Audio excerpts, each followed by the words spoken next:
Okay, I'm not making this up. True story. This movie's release date was my sister's birthday. Thank you, movie, for gift wrapping that joke for me to make.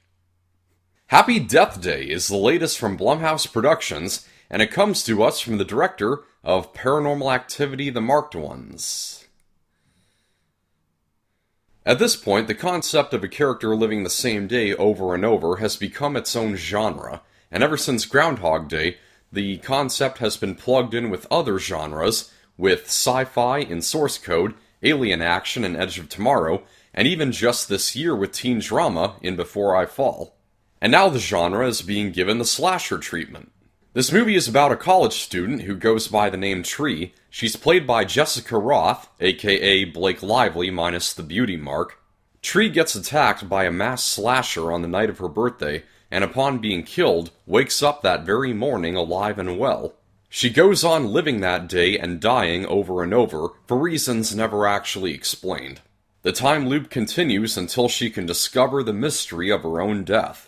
The only thing I really thought about seeing the marketing is how am I expected to be intimidated by the slasher's retarded-looking baby mask? The only way I can be scared of that is if it resembled the Boss Baby. I went into this movie with virtually no expectations beyond mere entertainment, and I have to give it credit, it made me laugh more than any of the comedies we've gotten this year. Happy Death Day is very tongue-in-cheek, and it doesn't take itself too seriously, and it infuses this familiar premise with a dark sense of humor. There are a number of moments that have me letting out a good deal of laughter. There's a montage of Tree going through version after version of the same day living and dying, a montage that I'd go as far as to say was funnier than the one in Edge of Tomorrow. There's also one brilliant fake-out that had me legitimately unnerved for a second, and then just rolling in the aisles. You'll know what I'm talking about when you see it. While this movie will be classed as a horror comedy, the horror part of it is done pretty lazily. Not just because of the mask the killer wears, but because it relies merely on jump scares generated by a sudden burst of music, a horror trope that I am really getting tired of, because it's used as a way to fool the audience into thinking that it's the image on screen that's making them jump, when in actuality it's the music. Happy Death Day may have the single best example of that trope failing. It's a scene where Tree is looking at herself in a mirror, and the shot pans up, and at that moment the killer's reflection is seen, accompanied by that music.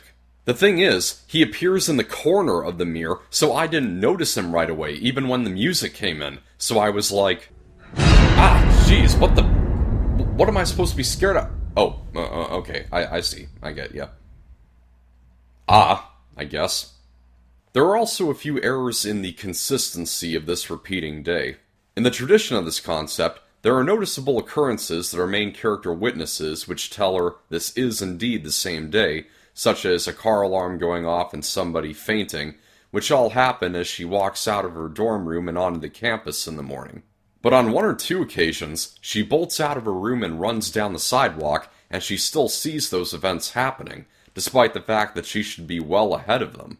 But I'll say this about Jessica Roth, after seeing her breakthrough performance as the lead character, she has a successful career ahead of her. And she has good chemistry with Israel Broussard, who plays the love interest who helps plan her escape out of death and into the tomorrow. So Happy Death Day is a good enough time at the movies where you can shove popcorn in your face and have a good laugh at the silliness that it embraces. Where it lacks in scares, it makes up for in darkly comical fun, which is just enough for me to recommend it. I'm going to give Happy Death Day a 61%. That's a wrap. Thank you for watching. I hope you found this review helpful. Like if you liked, subscribe for more. This is Pop Culture. I'm Alex Pop.